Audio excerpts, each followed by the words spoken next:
All right. Obviously, really excited about the win on Saturday. Just want to thank all of our fans. Hopefully, everybody had a really safe homecoming. Again, our job is to go out and win a football game for everybody, so they have a great evening. So, playing at 11 o'clock was really good for our team. You practice in the morning, so I mean that was pretty common for us. Guys got up, ready to roll, and there was some really good from the game. A ton of good from the game. Things we got to get better, correct? But hopefully, everybody had a great, safe homecoming. And really enjoyed themselves. So appreciate our fans with the stripe out and supporting us the way they do. So with that, open it for questions.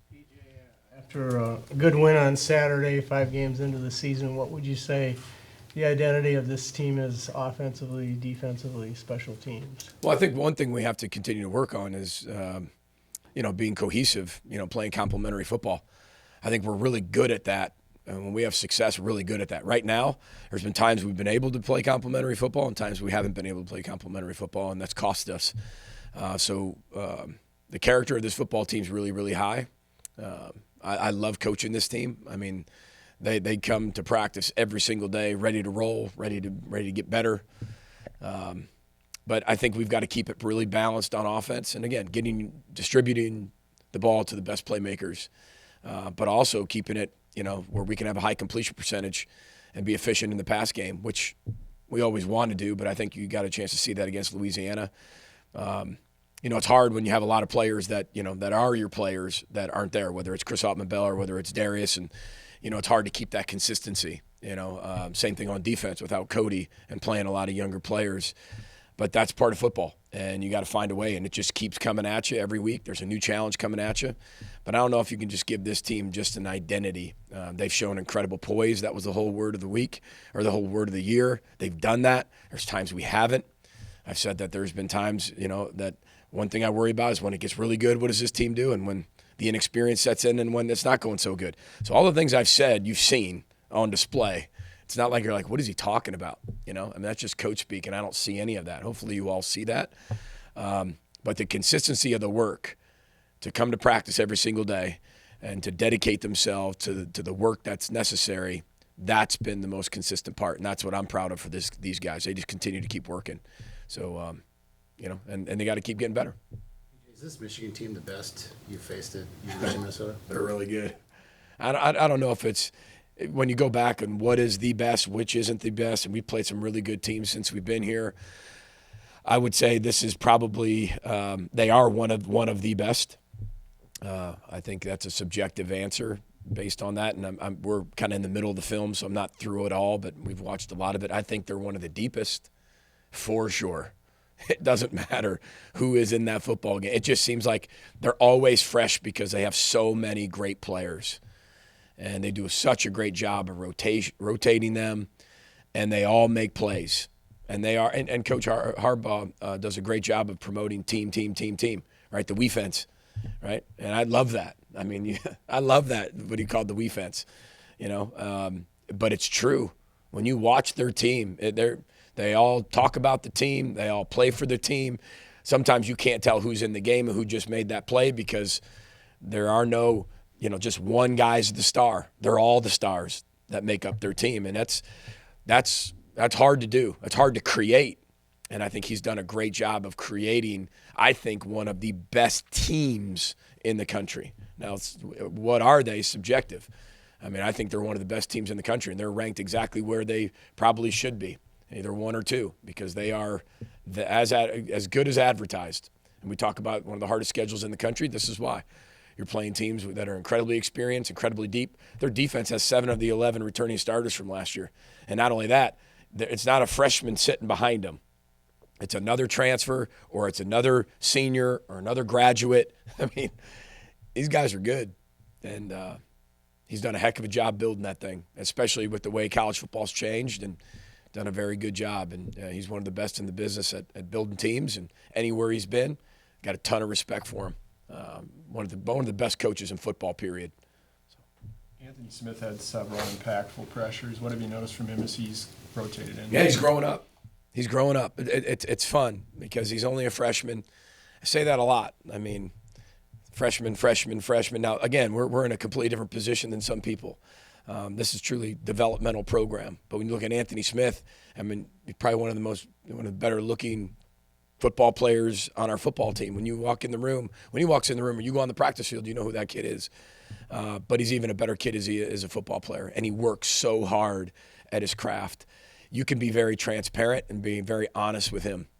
And that's the one thing that I think he's gotten so much better at is taking the coaching, not taking things personal, taking the coaching and then applying it on the field. And he wants to know more. He wants to get better. I think when he first arrived here, he was just a really big athlete, really raw athlete that broke high school basketball rims. And that's what he did.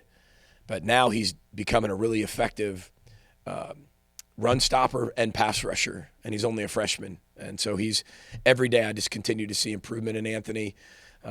He's got a smile that'll light up the room. I mean, here's this 6'6", 295-pound young man, and I mean, he's got this huge heart, great personality. He's got a great story. He's filled with gratitude. It's pretty cool, that he's on our team and he's getting better every day. Brian Sheehan was working with the tight ends quite a bit on Saturday. Have you decided to make a change there? I'm just moving some things around and just finding ways to be able to get to find the right fit to get guys to play to where they need to play. So no, everybody's still on our staff. Just move some things around. Did you crack open duck beer after the game? Did you have any initial thoughts? Well, yeah, I think that's a great question. I have one of the first ever, right, available to purchase 12 packs of Duck beer. So people always ask, how can you help?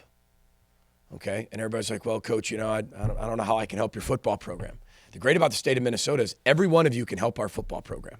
Okay, how can you help our football program? That's a great question, right? So what you can do is when you're at the game, everybody buy Parlor burgers. So go get yourself a burger. I mean, they're phenomenal, right? Brent does a great job. So go buy Parlor burgers. And then to wash it down responsibly, right? Go get yourself some Duck beers to wash it down. Now, I'm not the health administration, and I'm not going to sit there. That's it's you have a side of Lipitor with that thing, but also I'm not sitting there saying that I'm approving that for your own health. But if you'd like to help the football team, that would be a great way that you could help the football team, and because a lot of those proceeds from those things go to the NIL and go to our collective. And that's where college football is headed. And I continue to – it's not even headed. It's there. I can't keep saying it's headed. It's here, and it's here to stay. And that's how you can help our football team. So, and there's a lot of other ways you can help our football team. Continue to support our student athletes in the ways that you already do.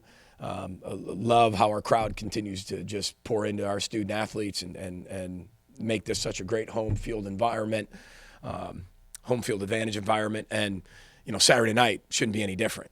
I mean, that's going to be electric. I can't wait for our fans on Saturday night. NBC, I think Peacock as well. So you asked me if I did that, but that's where we went to. So anyway, that's how you can help. And that's literally how you can help. So if you're wondering, wow, is that really how I can help? That's exactly how you can help. And you can have a great meal at the same time, responsibly. What was the update on Lemecki? It looked like that injury looked pretty nasty. Well, here's the thing. I'll just say this, and you can keep asking the questions, and I respect it wholeheartedly, right? So whether guys will be back or won't be back, you'll find out 2 hours before game time. Mecky's a really good player for us and has built himself into a really good wide receiver. And, training staff has him right now, and, they'll make the best decisions for him moving forward. And we continue to get those reports. But he's a heck of a football player. And you talk about developmental program. When he got here, he was very raw, and now he's making big-time plays for us. And it's unfortunate he got hurt in that play. And, again, for us to have a lot of success, we got to stay healthy. And at the beginning of the year, we haven't been able to do that with some of the top players that we've had. It's football. It happens.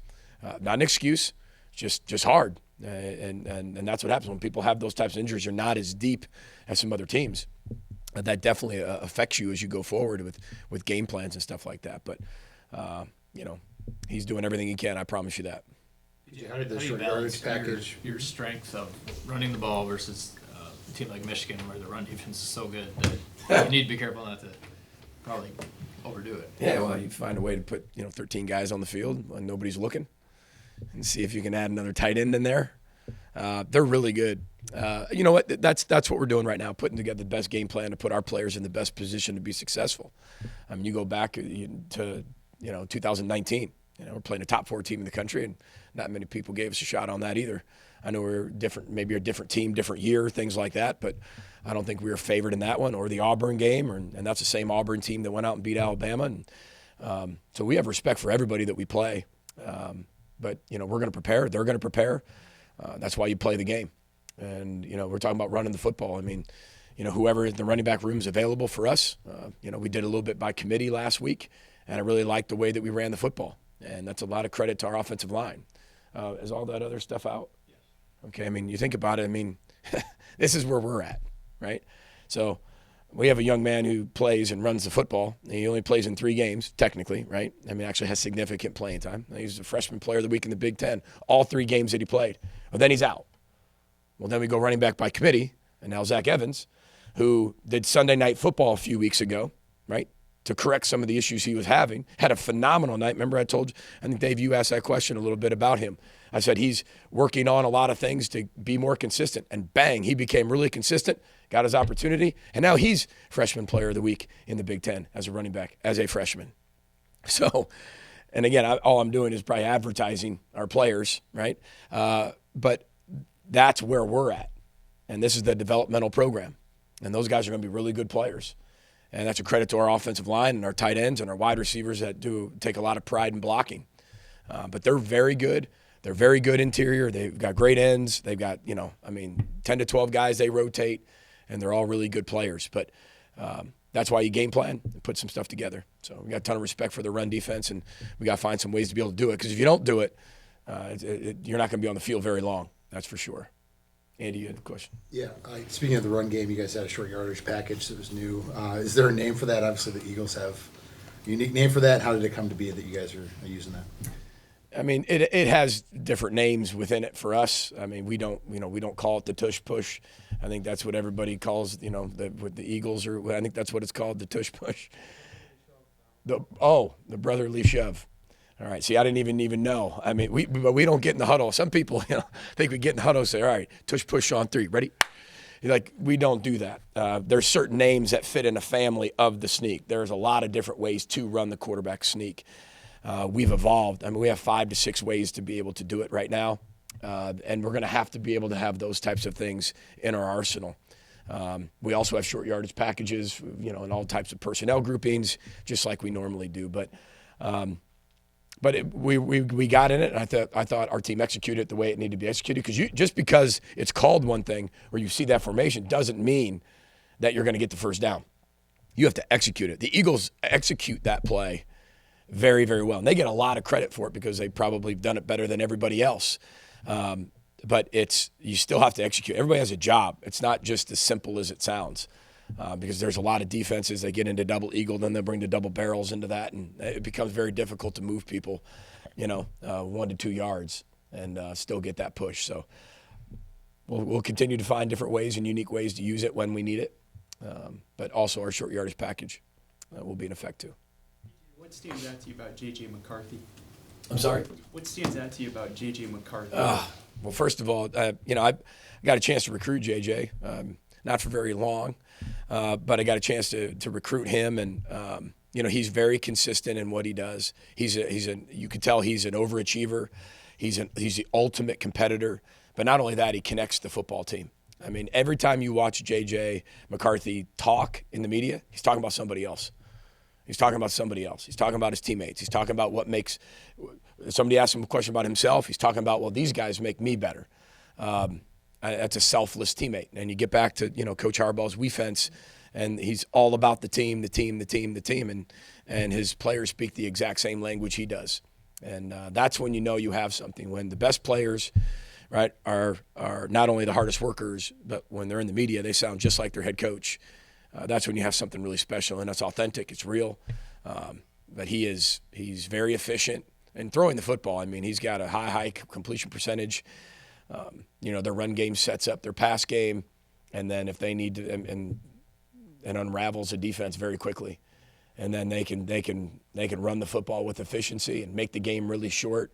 They control time of possession, and he's a big distributor of that. I mean, he's the ultimate assist, like in basketball. Just continues to collect assists.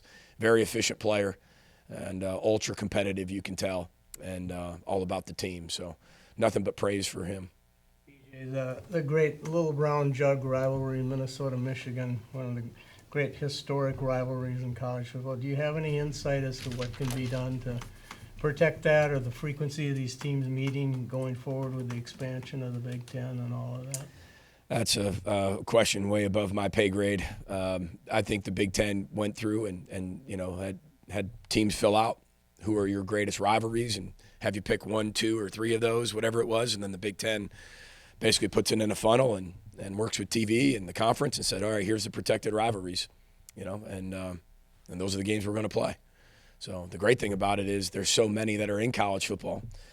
Might not happen every single year, but when they do happen, that brings up the tradition of the Little Brown Jug, and that's what makes it so exciting. They're not going away forever.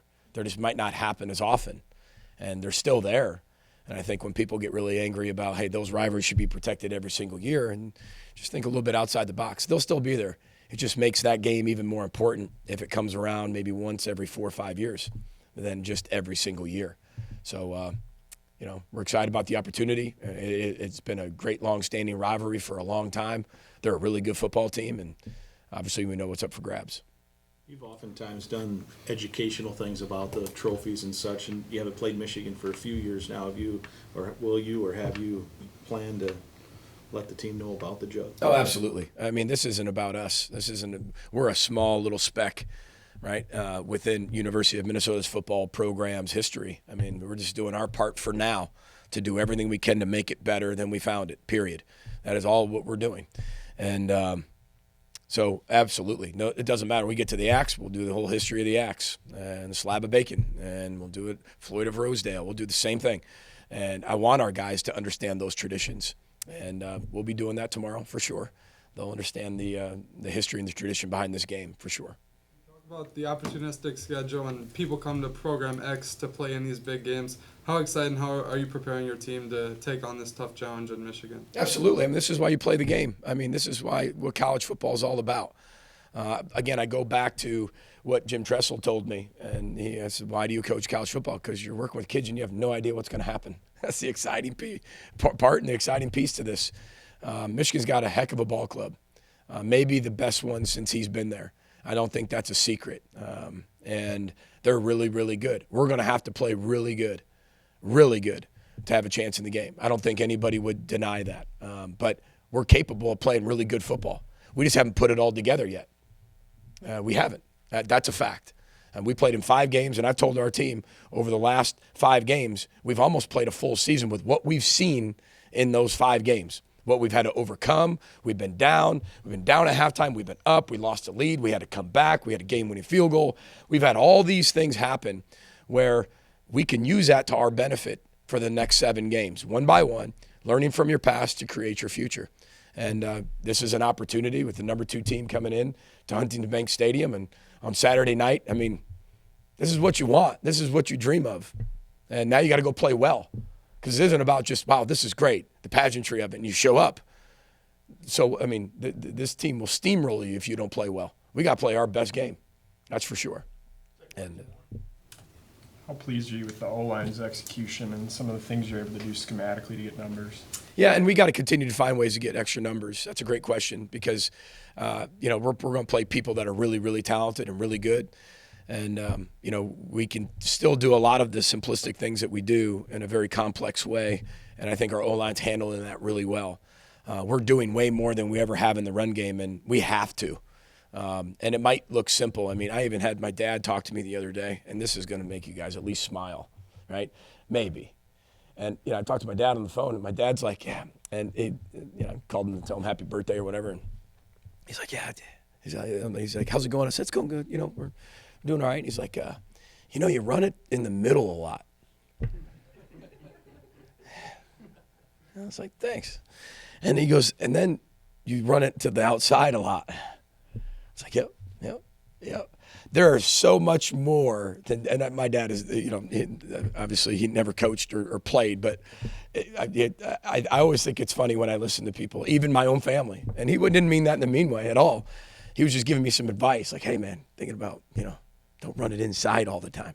There are so many ways. There's so many gaps. There's an A gap, a B gap, a C gap. There's inside zones, there's outside zones. There's 55,000 different ways to run inside zone, right? Based on the ID, who do you make the ID? Where's your double teams? How can you make it look the same?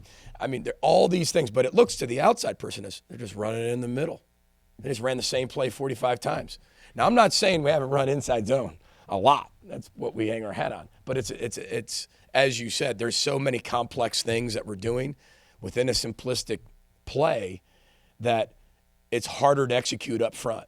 So that the fact that you notice that, I appreciate you studying that, because that's a great question. And why I told you, my dad, he just kind of watches it, as a fan. You probably watch it a little bit differently. There's so many different ways to run inside zone and outside zone and counter that, the more you can do, the better you can be if you just tweak one thing. And that one small tweak can create a lot of issues on the other side. If you go back to when we were playing North Carolina, those motions that we were doing, that creates a lot of issues for the boss backers when people are trying to cheat. And we were able to have a lot of success in the run game. And all we did was make one simple thing, right? But it creates some issues on the other end. So we're going to have to find a lot of creative ways and a lot of issues because Michigan is that good. So anyway, anybody else? If the defense is going to execute for a full 60 minutes, what has to change? Consistency. You just said it. They have to do it for 60 minutes. They got to start fast, accelerate middle, and finish strong. And it comes down to all of it. It comes down to doing our job. It comes down to tackling. And again, we've got some guys in some positions that are doing it for the first time. That's to be expected, right? I probably have different expectations of my players than what fans do or the media does. I know what they are capable of doing and where they are in their development. But that's the position we're in. And they're going to go out there and perform the best they possibly can. I couldn't be more proud of how hard our team is playing. There is no question how hard and what they're giving. What they are giving every single day in practice and on the field. It's a 3-2 football team. They had a really, really hard fourth quarter, right? That had to learn the hard way at North Carolina about consistent play. But again, this is one of the. I didn't sit there and say we got 54 seniors that are all back and here we go, right? This is a team that has some experience and a lot of inexperience, and some of the experience are playing different positions to help out with the lack of depth with some injury stuff. So. But that's what I love about this team is they give you everything they have from all the way in January to where they are now. They give you everything they have every single day. And I couldn't ask for more from them. So the consistency is going to have to be there. And then they're going to have to be able to grow up a little bit faster. And some of those guys are doing that. All right. Thank you, Coach. Yep. Oh, last thing. Just want to be able to wish the Minnesota Twins all the best as they head into the playoffs against the Blue Jays. So just want to wish Rocco and the Twins all the best. So, row the boat, Sky Mile, go Gophers. Thanks.